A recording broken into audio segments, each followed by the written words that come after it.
চাওক জনজাতিকৰণক লৈ আমি দিয়া প্ৰতিবেদনখনে হৈছে একমাত্ৰ বিজ্ঞানসন্মত সমাধান। ইয়াৰ বাহিৰে আন একোৱে সমাধান নাই। যদি কংগ্ৰেছৰ হাতত কিবা বিকল্প প্ৰস্তাৱ আছে যে এনেকৈ পাৰি, আমাক দিলেই হ'ল, আমি আলোচনা কৰিম।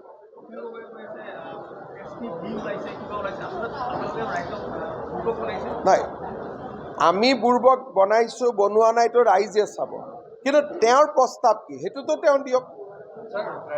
তেওঁৰ প্ৰস্তাৱ এটাতো আমাক আগুৱাই দিয়ক।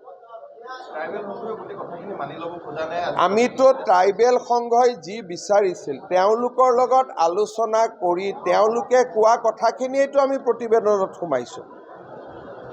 আজি মইতো তেওঁলোকৰ লগত কমচে কম 12 বাৰ 20 বাৰ বহিছোঁ। গতিকে তেওঁলোকে কিয় আন্দোলন কৰিছে বা তেওঁলোকে কিয় বিৰোধিতা কৰিছে মই বুজি পোৱা নাই। কিন্তু তেওঁলোকে নোকোৱা কথা এটাও প্ৰতিবেদনত সোমোৱা নাই। গতিকে মই লগ পালে সুধিম যে 3 বছৰটো এইখিনিয়ে কথা পাতি আছিলোঁ। গতিকে আমি তেখেতসকলে নোকোৱা কথা এটাও সোমোৱা নাই।